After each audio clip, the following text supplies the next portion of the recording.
Meet Rob Nelson, talk show host. Because you got the 70s thing going there. I got someone's underwear.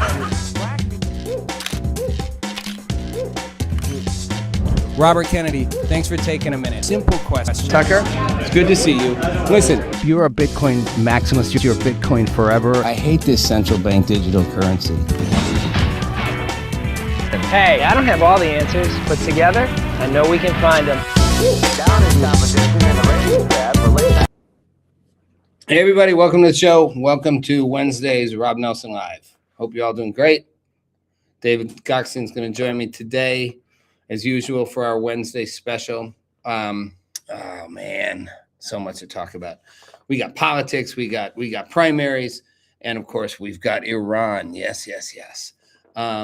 So I'm going to get right into it. I'm going to see if David's here yet. I don't think he is. I don't see him. When he's ready. David, are you afraid to show up? Are you afraid to make it to the show? I'm going to get into, first of all, I think it's amazing what's going on in California.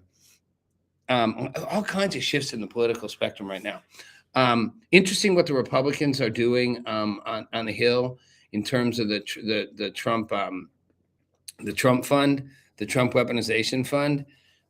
David and I might talk a little about that. That thing was bound to fail. I mean, it was gonna blow up in the courts anyway. I think the Supreme Court would have killed it, but even I wasn't okay with it. Although I do think DOJ has been weaponized by the Biden administration and the Obama administration, and then subsequently weaponized by the Trump administration. But I'd call that retaliatory weaponization. It's sort of like, if you hit me enough times first and I hit you back, am I like guilty of hitting? I guess, but sort of like, I had a right to, because you hit me so many times first. So I don't really have a problem with it. It's just you couldn't do it the way they wanted to do it. It just didn't work. You can just kind of, carve out a few $1 billion for this and Just felt too personal. It's going to have to go. And I think Trump was smart. They were like, just let it go, because they weren't going to get the immigration and ICE bill and all that they needed even more. That's one piece in the politics. The other piece is obviously what's going on right now in the primaries. Fascinating stuff there. I want to get David's take on that. We've got the NBA Finals kicking off in about half an hour, 28 minutes to be exact. The Knicks and the Spurs. That'll be good. And then we've got a ceasefire in Iran and a ceasefire in Israel and Lebanon. It's oddest ceasefires I've ever seen because nobody's ceasing firing anything. I mean, we've got way back. Iran just seems to just keep on shooting. It's like, I don't think they know what a ceasefire means. Ceasefire means you stop firing. Not you shoot missiles at Kuwait and Bahrain yesterday. Not you shoot things at ships going by. Not you try to hit U.S. military assets and naval bases. That's not what a ceasefire is. Same way, I would say with Israel and Lebanon, Hezbollah shooting missiles at Israel is not a ceasefire. And certainly Israel, like invading deeper than they've ever gone and about threatening to go into Beirut is not a ceasefire. I don't think Bibi Netanyahu thinks he's doing a ceasefire for a second. I think he's like, cease whatever. I ain't ceasing anything till I get exactly what I want. And what I want is I want Hezbollah gone. Although, Trump obviously called up and had to they had a talk, and Trump doesn't deny it. He's like, yeah, what the F are you doing, man? Like, you're making this hard for me. And, Netanyahu's like, okay, I won't invade Beirut. However, I am gonna keep going into Lebanon deeper and deeper. It ain't stopping until he gets rid of Hezbollah. He's not silly.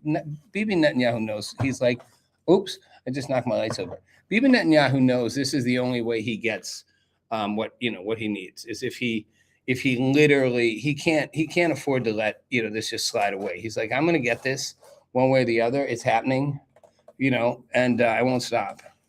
I don't know that he's going to go into Iran again, though.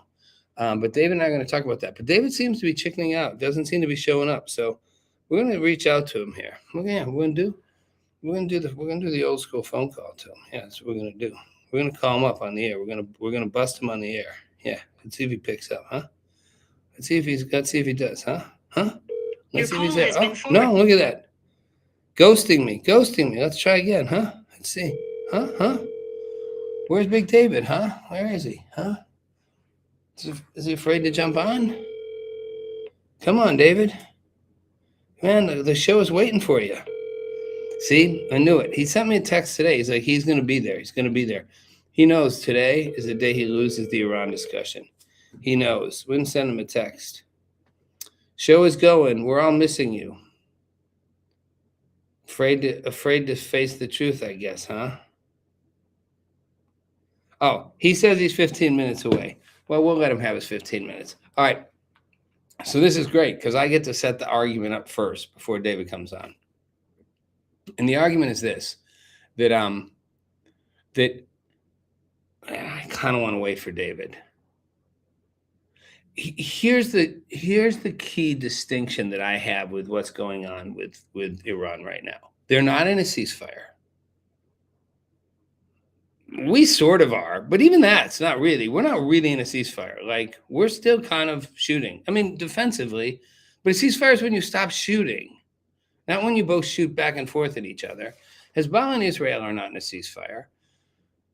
Iran saying they're not even going to continue talking to us unless they get to do what they want to do, which is like open the Strait of, we want them to open the Strait of Hormuz, which again, people are arguing we're blockading the whole thing. That blockade is working, by the way. But, so the argument that we're blocking it, then why do we need them to open it? Like, why don't we just clear it ourselves? Just shove the Iranian, just take out every Iranian missile, barrack, missile launcher that's along the shore there. I mean, we can't, or we would. I mean, so we're asking them to open the strait as a condition to continue talks for 60 days about getting rid of the nukes. I don't understand why we're asking them to do anything, they're asking us to do anything. There's any condition at all. Open the strait, give us the nukes, or else we strangle you till you're dead, or we bomb the crap out of you till you're dead. To me, it's that simple, and that's going to be what I want David to address. There's really no middle ground. There's no negotiation here. We're in a negotiation. I'm not sure why. Now Iran's saying we're not even going to be in the negotiation because we're mad because Israel's, invading Lebanon. That has to go together. They're setting all the conditions for a ceasefire that's not a ceasefire, for an end of a war that we supposedly have our foot on their neck and don't need to quit. Now, I'm not saying we couldn't crush them. I'm saying this gets more complicated because I think we've recognized military action against them won't stop them very quickly. They'll have plenty of time to continue to, there are plenty of missiles that they can continue to wreak havoc in the Gulf states and disrupt, energy and production, oil production and salination plants, desalination plants. I mean, they can cause a lot of mayhem in a very short amount of time. And I think we know that, even if we bomb the crap out of them, so this economic is the best bet. And I'm not sure why we're not just sitting on their neck and just being like, we'll suffocate till you're gone, except for the midterms. I think politics enters in here. Not sure, but I think. So that said, I'm going to hold on the Iranian conversation for a minute because I really do want David in on it. And I'm going to instead pick up a piece of a conversation here that's more to the mainstream, the politics of all this. Oh, man. First of all, I'm going to pause myself for a second. Just bear with me. Don't anybody go anywhere. I've got a little issue here. A little issue happened behind me here. Yeah. Sometimes you got to makeshift things. Yeah. Sometimes you got to do what you got to do. Yep, to make things work. Yep. Sometimes you just got to do it.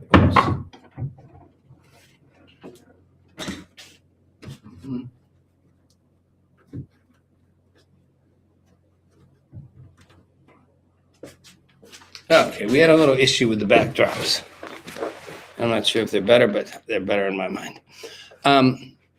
So it's just the era where nothing is what it seems to be. That's the best way I can put it. Ceasefires aren't what they are. Ceasefire no longer is a ceasefire, and now they're having a second ceasefire in Israel and Hezbollah, supposedly, but they're already in a ceasefire, and nobody's ceasing firing. So now they're going to have another ceasefire. It's the ceasefire of the ceasefire. It's sort of like what's happening with us in Iran. It's like we're in a ceasefire, but they're not stopping. And we're in negotiations, but they're refusing to continue in negotiations and continue a ceasefire but yet we're still in negotiations and a ceasefire. It's like, I feel like I'm in Alice in Wonderland. Everything's upside downward. And that comes to domestic politics too. We are in a fascinating time when it comes to what's happening in our domestic political sphere. Trump clearly runs the Republican Party, unequivocally, hands down. Nobody but he runs the party. That doesn't mean everybody complies with what he wants. We're seeing that with Senate Republicans who are having a little bit of the issue right now with being, first of all, some of them have been primaried out, but I think some of them are actually like not okay with certain things he's doing. And it's okay not to be okay with everything Trump does. Like I said on Monday, there's a thing called the Trump derangement syndrome, and it's a real thing. But I think because of that, because everything was so weaponized against Trump for so long, and people, literally the press, like 99% bad stories, like 1% good stories. Joe Biden, 99% good stories, 1% bad stories. Joe Biden's cognitive well-being, he was fine right up until the debate. And even then, maybe he was fine. Maybe it was a one-off. Like, oh, maybe. I mean, like we were watching the guy crumble, but no one could talk about it. Trump, makes one tiny mistake, and it's all they'll talk about. He can do 99 things right. So I get where the frustration with people who the Trump derangement syndrome people, what they do. But what I think it does on the other side is it makes people who defend Trump feel like they have to defend him all the time. It's like you feel like you have to take his side. And I think sometimes you don't. Like, I'm not a fan of this weaponization fund. I don't think it's a good idea. I get why people have been wrong, but it's complicated. And I certainly do think, there's an issue with people who rioted on January 6th, and I'm not going to call it an insurrection, but it was a riot. I mean, people shouldn't have been doing what they did. I'm not sure they should be able to go and claim that they, deserve to get, taxpayer money back. But some of them did. Some of the people got completely screwed for doing nothing, just being in the wrong place at the wrong time. They're the least of my worries. The weaponization of the Department of Justice over the last, starting with the second part of the Obama term, or maybe the second term, at least the second half of the second term, It's so, I'd say maybe the whole second term. It's so out of control, and it got worse under Biden. It got way worse. And then it continued under Trump. And I'm going to be the first to say, I don't blame Trump for trying to weaponize it back. I don't buy when people say it's not being weaponized back. It absolutely is. Trump's going after his political enemies. It's retribution. It's the retribution tour. Can't say I blame him. I'm not saying it's the most useful thing to do, but maybe in some ways it is. I mean, maybe in some ways with the media, it forces them to go. You have been derelict at your job. You have lied to the American people. You have misrepresented the truth. You haven't just misrepresented the truth. You've outright lied. You've outright buried things, hidden things. You've changed. I believe Joe Biden won because the media altered information, hid information, allowed misrepresentations, completely distorted the picture, in an era where COVID was going on. So Biden could hide out. And nobody asked the tough questions, and they all made sure it was covered up, and they all beat up on Trump. And I think that was enough to push the needle. So I get wanting to make the media pay a price when they do that, and I think it's working. I think we're seeing the media kicking and screaming, and everyone can go, oh, this is a terrible example of what, of Trump, intimidating the media. Well, they maybe needed to be intimidated into doing their jobs.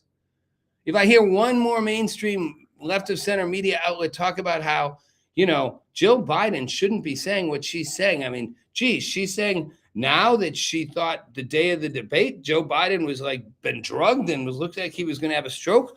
Oh my goodness, why didn't she tell us sooner?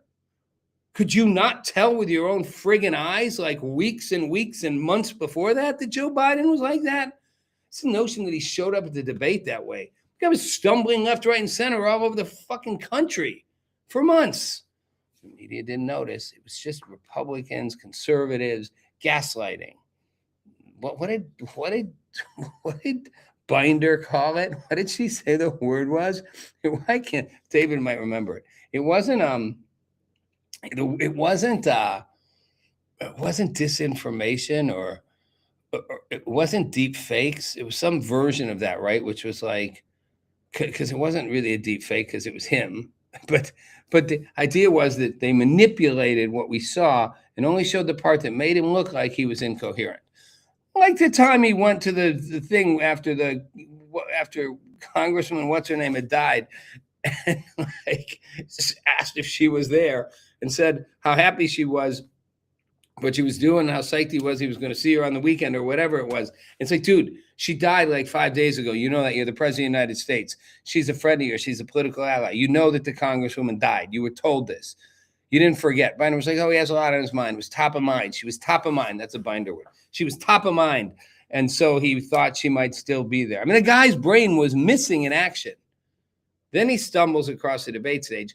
Then, they boot him out of the race, which they didn't do. But of course they did. I mean, they say they didn't, as if Kamala was surprised. I got the phone call. Oh my gosh, you're picking me. I had no idea. I had no idea in 7 different, dialects, depending on the audience. No idea. Whole thing was planned. You think Kamala just got a last minute call? They were like, you ready for this? You ready? Okay, here's what we're doing, right? Okay, just keep between us. Okay, we're getting the president. We're going to push him to the point. Be ready. Be ready. Start acting like you're ready. Start acting because we're going to push it onto you. Then we're going to get him to endorse you. Might not happen right away. And there's going to be no shadow. There's going to be no primary. We're just going to shove you in. You're going to run. Ready? You ready? Set, go. Oh my goodness. I'm so surprised. What a joke.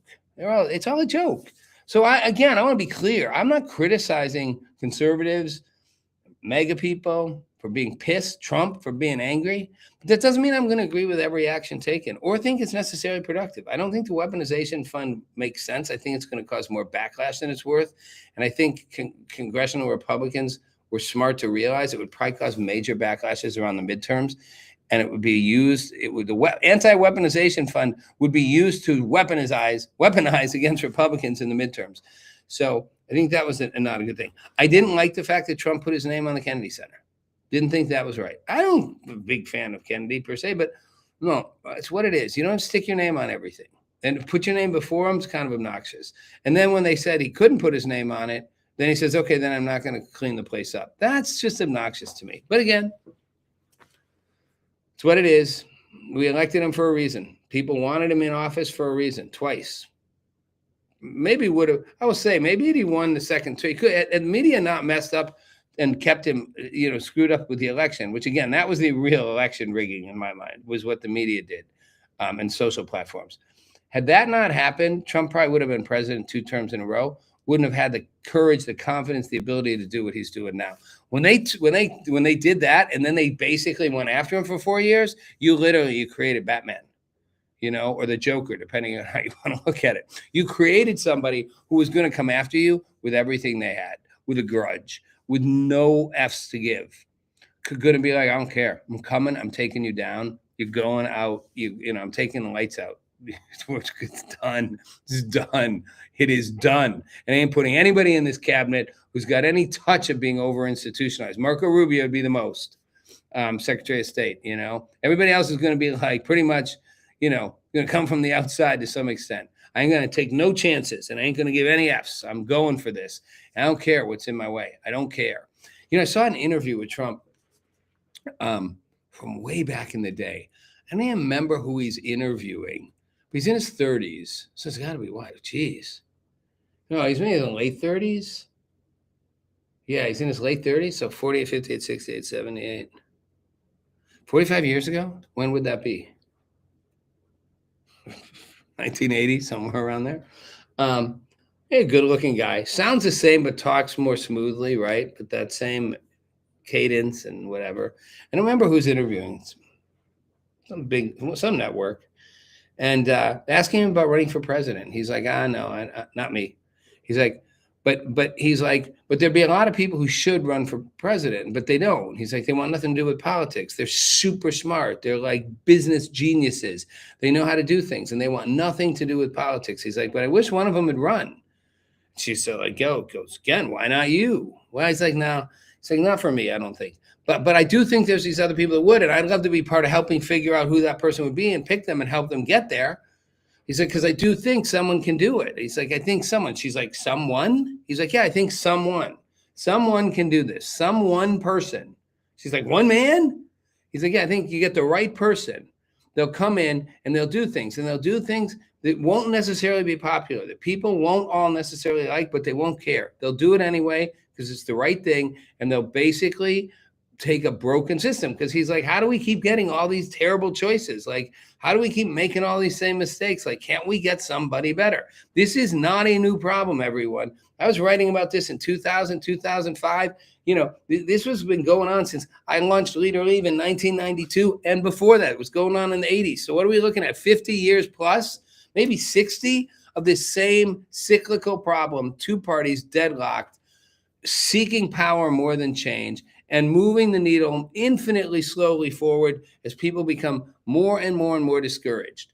Fewer people benefit. The growth, the positive changes that have happened in technology, in the U.S. economy, and the growth of the middle class, all that had nothing to do with our government. Tiny bit. Could argue Roosevelt in some ways did some things for good and for bad, but he did. He got us out of the Great Depression. And I'd argue Reagan as well did certain things in the other way, certain economic policies, deregulation that helped trigger some growth.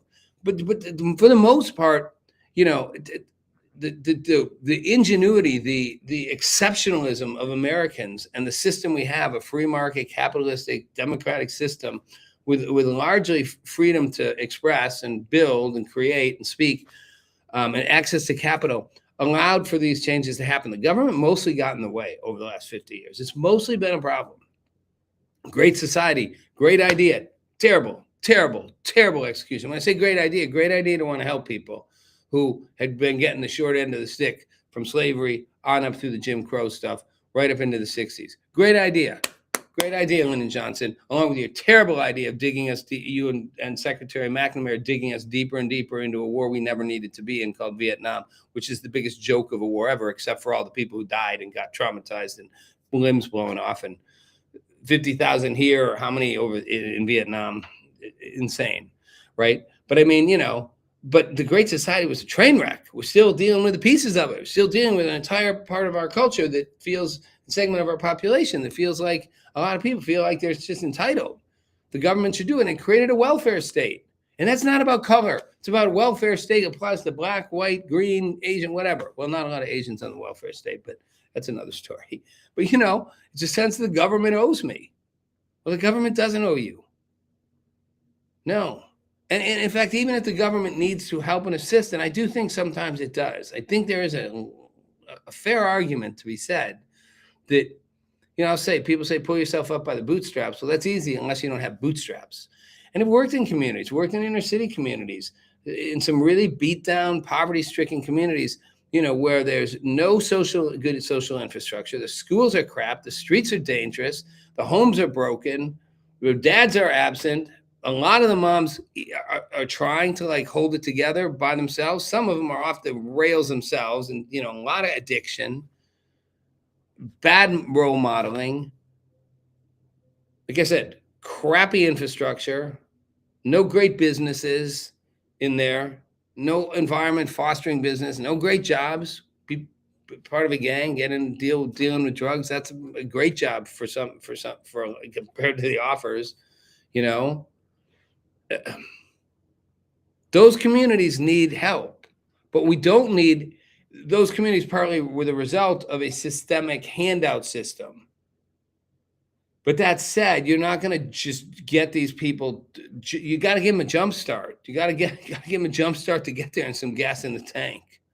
There's a difference between giving people perpetual handouts, welfare, and giving people a jump start and gas in the tank. And that can be done directly to individuals. It can be done at community level. It can be creating the incentives to bring businesses in. A business makes an investment decision. Do I want to put the same business, the same store, the same shop, the same fast food place, whatever, in neighborhood A or neighborhood B? And they look at a couple of things. They look at how much money they're going to make, how much demands are going to be, and then they look at what the cost it's going to be to do it, and what are the risks. When you look at some of these beat up neighborhoods, they go, well, the risk isn't worth it. I can make the same amount of money, if not even more, with a much lower risk somewhere else. Why would I pick the risky neighborhood? What's the incentive? Create the incentive to pick the risky neighborhood. Create the incentive to create jobs for people who don't have them. Create the incentive to rebuild the educational infrastructure. Property tax approach isn't working. I kind of like DeSantis going, maybe not. Although yanking the property taxes in Florida is going to whack some cities. I mean, Jacksonville is going to go I don't know how much. Someone told me the other day how much Jacksonville is going to go into deficit because if they yank property taxes, it's a lot. It's like 300 million or something. But a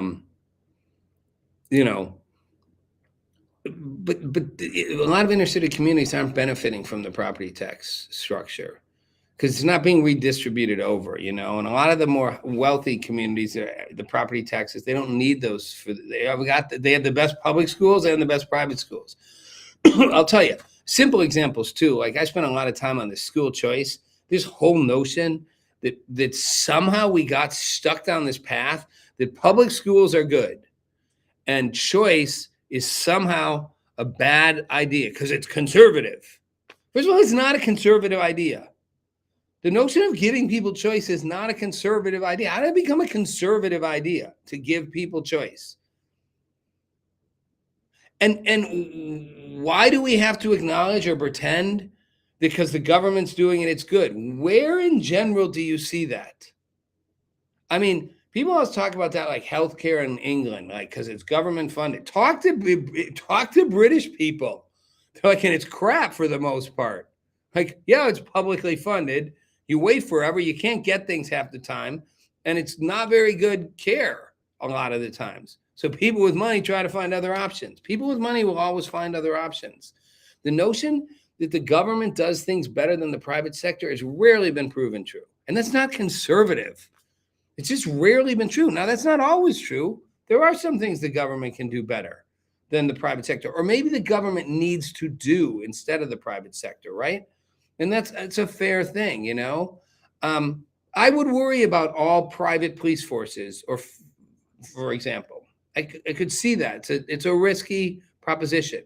You may want your police, your fire, your emergency services to be handled as part of a collective government approach. As they like to say, a whole of government. Who came up with that one, man? And they started saying it all the time in the Biden administration.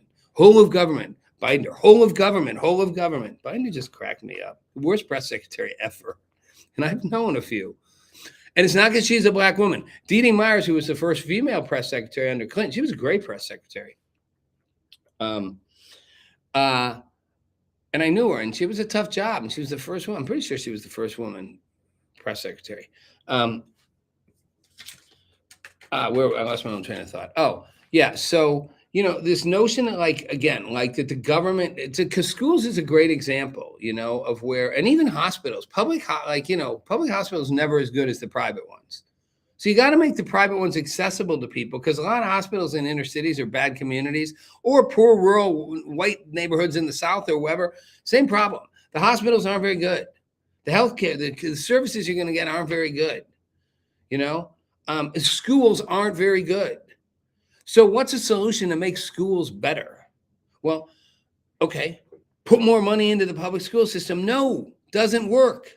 That's not a conservative idea. I don't know how this became a conservative idea.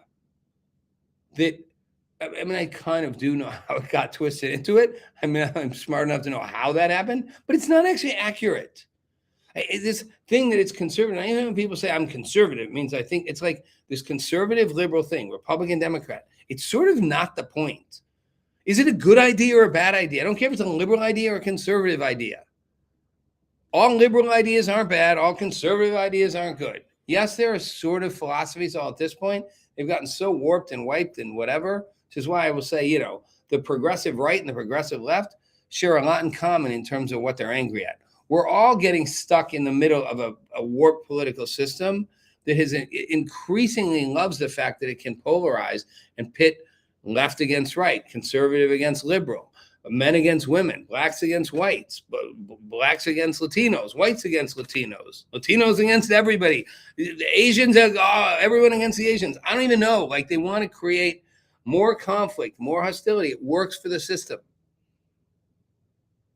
It also works for the system to create more wars. That's why Eisenhower, one of the great American generals who led us through World War II, then became president, Republican, a conservative, said, you know, he coined the word the military-industrial complex.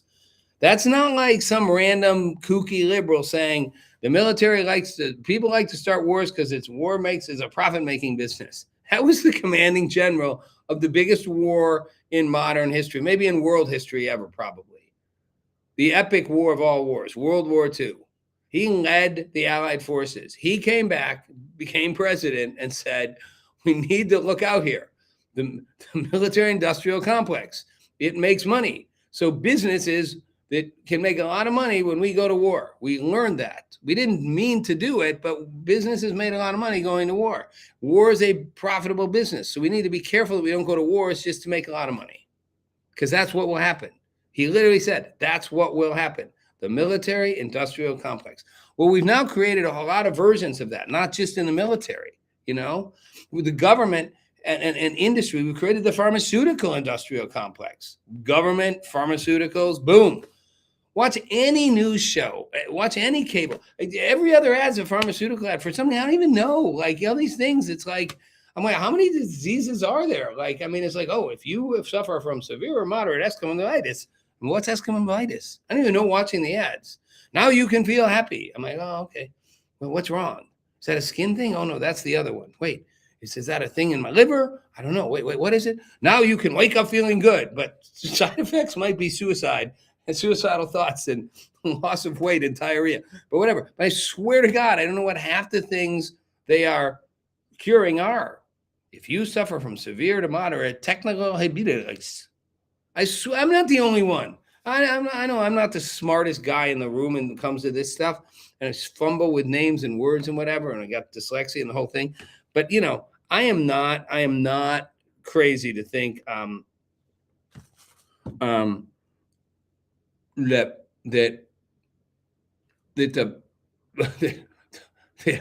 I don't think they're making up the diseases, but they're these micro diseases. Like, every little thing needs a pharmaceutical treatment.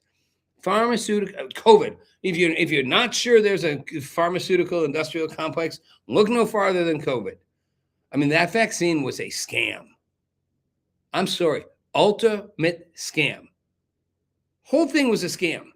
I'm not saying everyone who did it intended it to be a scam, any more than I would say that anybody who thinks we need to get in a military conflict, especially a policymaker, is doing it as a scam. I'm saying the industry sees the opportunity.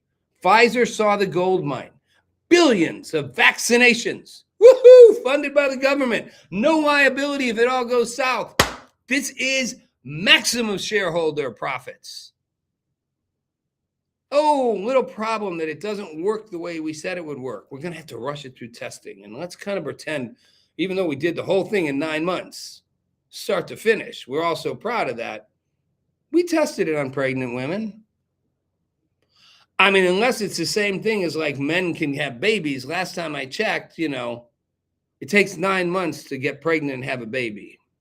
So I don't know how you could have gotten the drug out in 9 months from start to finish and adequately tested it on pregnant women, especially because you'd need to see what happened after they had the babies, not just while they were pregnant. Couldn't adequately test it on teenagers. All this myocarditis and all this stuff, all these kids dropping.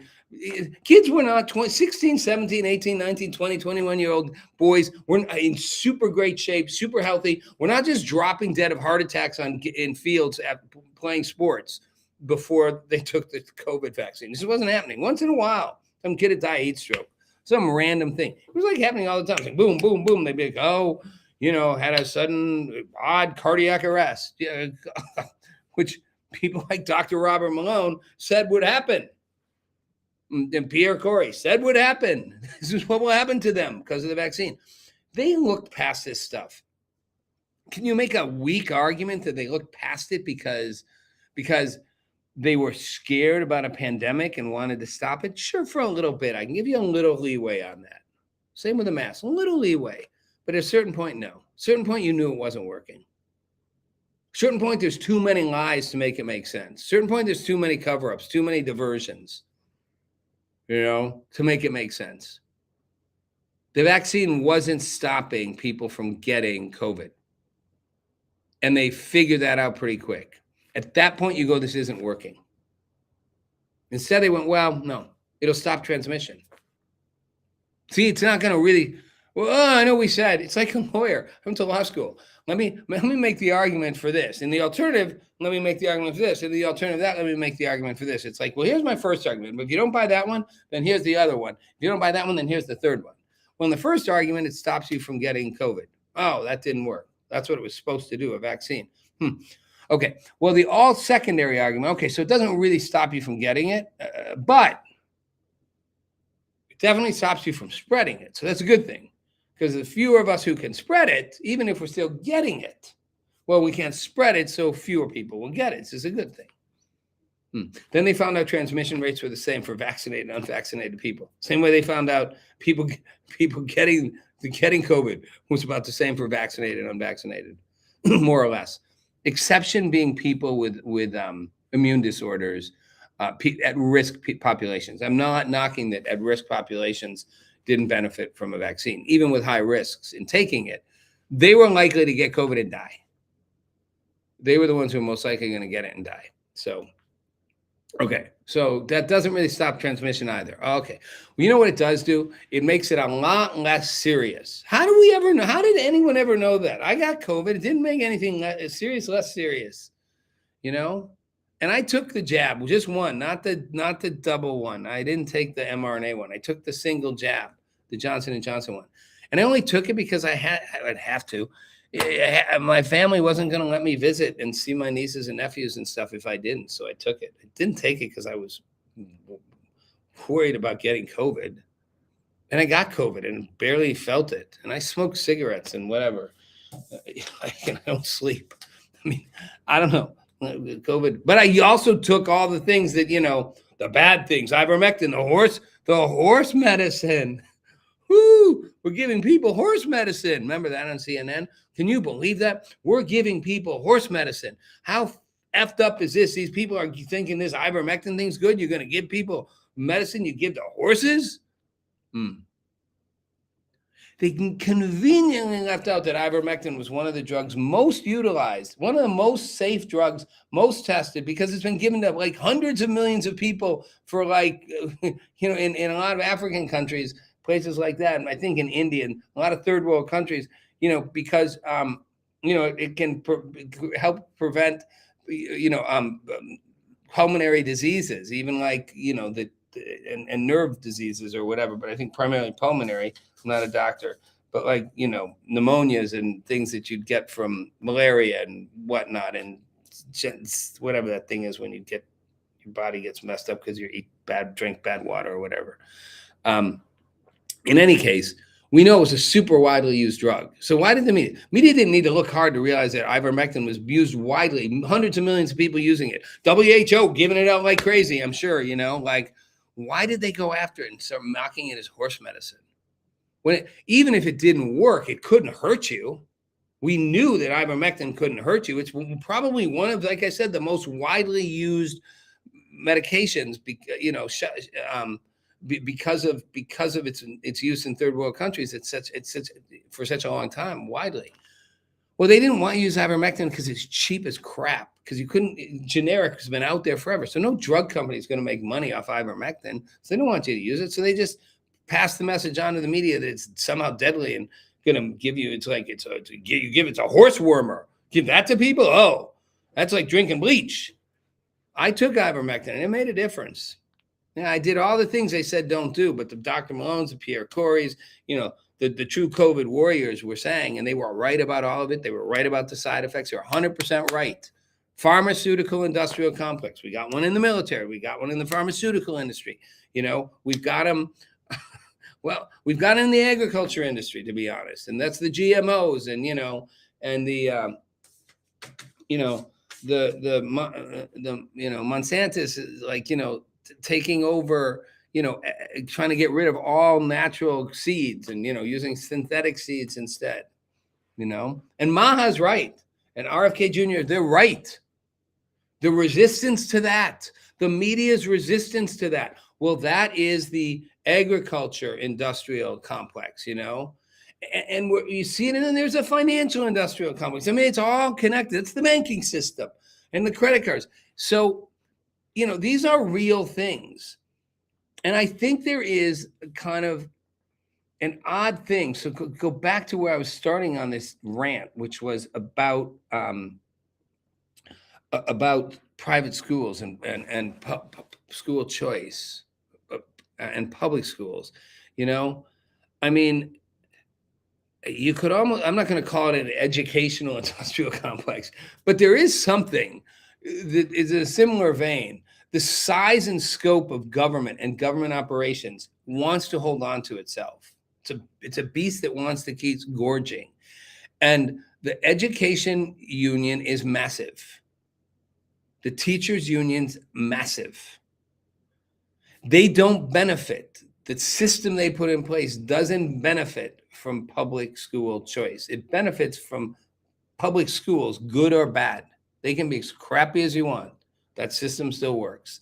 And I saw this up close because before the pandemic, a number of years before, I was part of a project, an experiment in Los Angeles, one of the second biggest school districts in the country, LAUSD. And they took one of the worst middle schools, a feeder school, into a massive high school, Virgil, and they broke it into three pieces. 3 mini campus high schools, instead of one. And they let the kids and the parents pick which school they wanted to go to. There were 3 slightly different models of education. They were still public. This was public school choice, but they were not traditional public schools. The parents opted into them, 500 students each. And when they were full, they were full. No charge, no extra, nothing. Public school teachers teaching at it. I was on the advisory board of one of them. School of Global Studies, SGS. It took kids who had literally tanked their way through the first 8 years of their education, 9 if you count kindergarten. Kids who'd been told they'd never graduate from high school. Kids who'd been told they'd never amount to anything. Kids, some of whom couldn't read. Their reading, their math scores, they were way below. Their science scores, everything way below. These kids had literally been abandoned by the very system that promised the public school system that was going to look after them. You know, they've been stabbed in the back. They've been lied to, and they've been cheated. And this school, one of three, tried to turn that around with public school teachers, but they broke the model of seniority because of this out thing. So the principal of that school would not have been the principal based on seniority. The seniority person would have gotten in, probably would have done a terrible job because they would have been operating like from their 55 or whatever in the system and done it forever this way. They brought in a young, innovative Latino guy, you know, who was going to do it different, you know, and he was open and he was direct with the students. He was, in fact, he was gay and he was out about it with the students in a Latino, almost all Latino school. I mean, you know, this is Salvadorans and Mexicans and whatever, you know, a culture that's not super embracing about being gay. I watch more transformation happen in that school.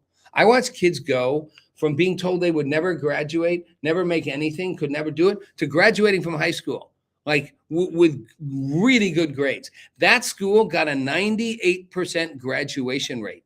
In Los Angeles, in a public school, the average rate in Los Angeles at the time was like 45%, 50% maybe. This school with a bunch of kids who were supposed to fail, the bad news bears, 98%, because they changed the model. They changed how they taught these kids. They made it a participatory learning process, not just throwing information at them that's going right over their heads, but making them engage and learn. And they taught the kids accountability, and the kids worked as teams. So they held one another accountable, and they achieved, and they grew, and they understood, and they learned, and they graduated, and they took care of one another. I'll never forget this couple guys who were like the big bullies in middle school. They were just the bad guys. I remember a couple of them telling me, I'm like, why don't you bully kids here? Especially like they had a big like glee club, which was like the GLAD club, like the LGBTQ group. You know, it was the biggest group in the school, even though everybody, it wasn't like more gay kids in the school, or, you know, it wasn't, trans wasn't a big issue then. It was just kids all weren't part of it. And they're like, why don't you bully people? They're like, oh, we don't bully these people. These are our people. These are our students. This is our community. It's like, Christ, like the mafia. We take care of our own. Now, I'll bully the other guys, but not these guys. But it was kind of fun. It was awesome. I had great videos about it. It's a great project. It was school choice, public school choice, but private school choice is just as good. It's going to give kids a chance, and you can actually make money and make it profitable. And people go, well, the poor communities will get worse. Yes. Yes. There's Nordstrom's and there's Marshall's. There's the dollar store and there's Publix, you know? I mean, yes, there's Spirit Airlines, or was, and there's, you know, flying a private jet or flying first class everywhere. Rich people will always get better for themselves, for their families, for their children. Yes. And better schools. Yes. And better private schools. But the not as good private schools will be better than the not as good. Will they be better than the best public schools in the richest neighborhoods? Maybe not. But that's the case. It's the richest neighborhoods. They're basically making a public school that's a private school. And the parents would put in all the money they need to build whatever else you need on top of it. You will get better schools overall. So the lower end of the spectrum will get better education. But why can't we do it? Why can't you privatize it? Why is it a conservative idea? Why are people so stuck in their holes on this stuff? It's not conservative to want to offer people choice. And it's not inherently something that the government can't participate in. But it's how you participate and what that government does and why. So I'm not against government getting involved. I'm a libertarian in some ways. Roger Ailes from Fox News gave me my first talk show, my Fox News show, The Full Nelson. So told the New York Times I was a liberal libertarian. They're like, there is no such thing. He's like, well, there is. They're like, the reporter's like, but there isn't. He's like, no, there is. It's Rob. And now people kind of understand what a liberal libertarian is. That's me. Does that mean I'm right of center? Yeah. Yeah. Am I woke? No, you can't even get me close to the woke. Like the woke literally makes me want to like, no, I don't know. Makes me want to shoot. No, I don't want to shoot anybody. I'm joking. I believe there's a lot of room to get the government out of the way, but I believe there's times that the government needs to step in structurally and help. That doesn't mean giving everybody a handout or giving them a perpetual handout. And I wasn't a big fan of the COVID handouts. COVID was the biggest handout of ever. Everybody was getting everything. And then people just stopped going to work and staying home and like eating ice cream and popcorn and watching Netflix and doing whatever. That was my most productive times of my life. I was out. Didn't spend it. Proudly say I did not spend one single day of COVID in any form of lockdown. And I lived in Los Angeles for the first year of it. I never, ever stayed in, even during the curfew. It's like, I am not sitting home doing nothing. I'm going to live life and I'm going to create and do things. I did. So did others. And then I went to the free state of Florida. Where still the COVID stuff was going on, all those restrictions. That was a great example of how the government can lie and overreach. So taking this all back, I understand how people feel that the government has been so weaponized, and particularly from the left side of the aisle, and now from the right, because the right's in power, Trump's in power, that they're skeptical and they're cautious, and they want to defend. They want to defend any attacks against what Trump's doing. But I think there's room for genuine questions and challenges. And I think it's okay for the Senate Republicans to say no to certain things. And Trump can yell at them and say they're all a bunch of losers and the worst members ever. And that's what he does. I don't even think he believes it. I don't know what he believes. I don't think he really believes it, you know? Going back to that interview, right? He said, there will be someone who could do this. He wasn't thinking it was him, who would step in, be smart, a business leader, could take it and make tough choices, even if they weren't popular, and it would make a difference. One person. Who knew it would be him 40 years later? He did. I'm glad he did it. I think he's literally helped push us to a place where real change can be ongoing. It's not going to always be Trump and MAGA. It doesn't have to be. It's breaking the institutional, the systemic thing that's the problem. It's not really the Republicans or the Democrats. I hate when everyone's like, the Republicans are great. Republicans aren't great. Are they better than Democrats? No, sometimes not. Are conservatives better? Are the more conservative leaning people, Democrat or Republican, better than the woke progressives? 100%. I'm not going to, the woke progressives not getting a lot done. I'm not buying it. I sometimes well-intentioned, not a good way to do it. And I hate identity politics. I hate the whole thing. I just think it's a bad model on a moral, on a human, on a practical level. But the point is, you know, this is not for me about creating, you know, the Trump legacy and the MAGA legacy forever, and Republicans stay in power forever, and otherwise it'll all be bad. Both parties have been flawed. Trump was saying this in the 80s, saying, BB was the best we get, both sides. This is it. We get somebody in there to shuffle it up. Now he's in there, but it's kind of now him. And I get it. Power corrupts. It's corrupted him a little bit. That's normal. Absolute power corrupts absolutely. Why you got to keep some checks and balances. He can get as mad as he wants about it. It's fine. Let him. Sure, Steve Jobs got mad when people didn't like things he was doing. Sure, Bill Gates did. Sure, Jeff Bezos does. Sure, Abraham Lincoln did. George Washington probably did. You know, Ann Richards, first female governor of Texas, probably did. I'm sure Kamala Harris does. We know she did. She was a total bitch, apparently, to like half her staff all the time. You know, that got washed away by the media once she was running. So, you know, there's a lot of angles on this. And it comes back, as I wrap this up, to the Iranian situation. I think and I'm sorry David couldn't make it. And all fun aside, he got stuck in traffic. It's too bad. I think he's just saying that because he was scared to face the final question, because this was going to be a tough one. And I will leave it this way in these last couple minutes. Before this war started, the Strait of Hormuz was open. Now it's closed. Iran closed it. We then blockaded it in. Okay, so we're running the blockade, but we're still asking them to open the Strait of Hormuz. And if they do that, that's the first thing they have to do. And then we have 60 days of talks about nuclear stuff and maybe ballistic missiles and regional influence. I don't know, but certainly nukes. Okay, opening the strait should not be conditioned on anything. The strait needs to be open. To me, it's as simple. You open the Strait of Hormuz now, before we have talks with you. You open the strait or we don't talk to you. You open it tomorrow Or we come in and start bombing every installation you have along the banks of your country, and we'll bomb in civilian infrastructure too if we have to. We will seek maximum damage till you open the strait. Even if we're blockading the whole thing, get your friggin' ships out of there, put your guns down. Then make a plan to give us the uranium. We can take a month to talk about how you're going to do that. It's our sole goal. Give us the uranium back that you have. Give it to us. Those should be the two basic things. And any negotiation is conditional on those things first. This negotiation has turned into Iran saying, well, we won't do that. In fact, we're not even going to talk to you anymore. How is the party that is getting the crap beat out of them deciding they're not coming to the talks anymore because they're mad about conditions that haven't been met for them?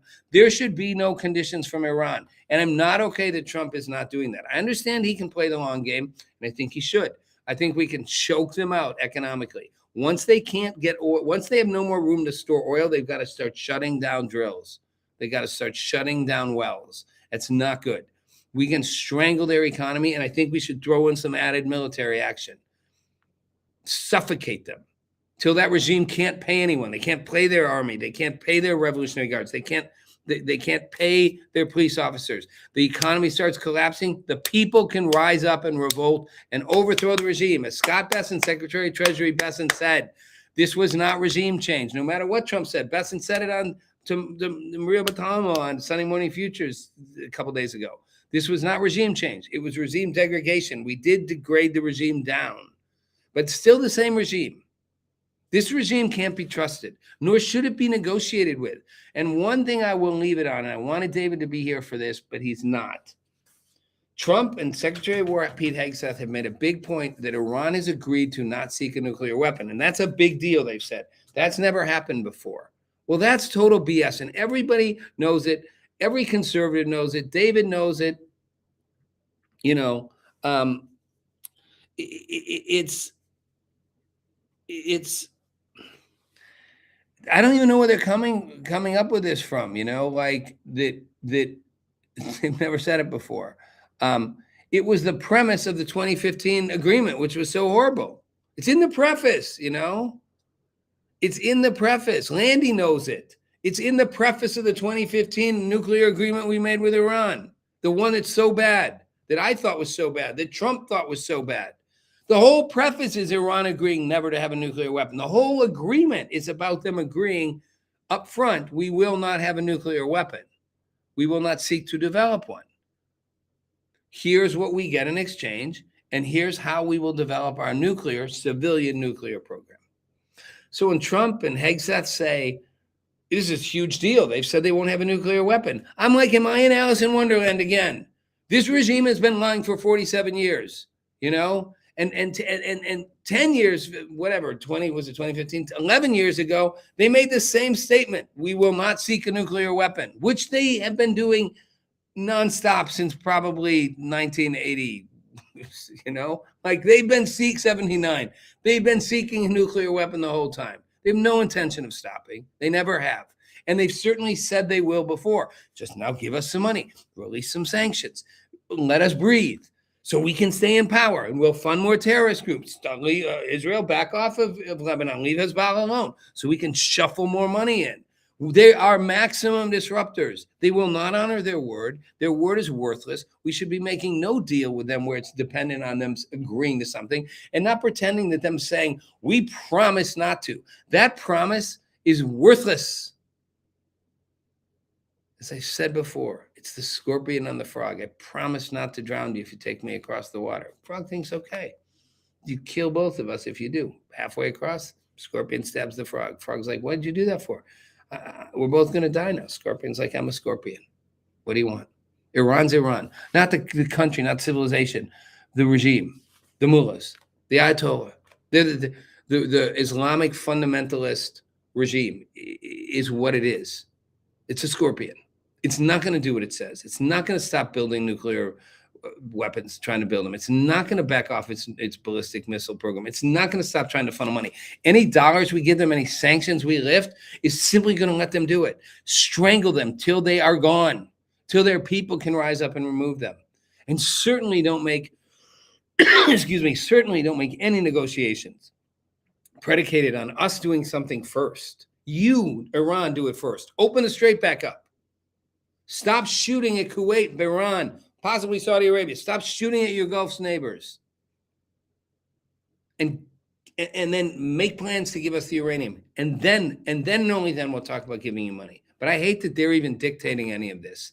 And I hate to say it, but I think politics plays a role in this. I think the midterms are coming. Trump's not stupid. They lose the midterms. It's not a popular war. It will hurt his ability to get his agenda through. And Iran's waiting, hoping that they can outweight us. I do think Trump can outweight them, and I hope he will. I hope he will continue to strangle them and not. Look, they're making it worse. They're the ones saying we're not going to make a deal. They're literally embarrassing us. Every time we say we're close to a deal, they're like, we're not close to a deal. In fact, we don't even want to talk to you anymore. And we're going to shoot some missiles at Kuwait and Bahrain. Show you how good at ceasefire talks are going now, huh? It's ridiculous. Shouldn't do it. I'm sorry David couldn't make it to join us today. We'll pick it up on Friday, which won't be the same with him and Landy on his show. Maybe I can get him to come on Monday. That's going to be my strategy. See if he'll make up for it and show up on Monday. Anyway, appreciate y'all listening, watching. Have a great next couple days.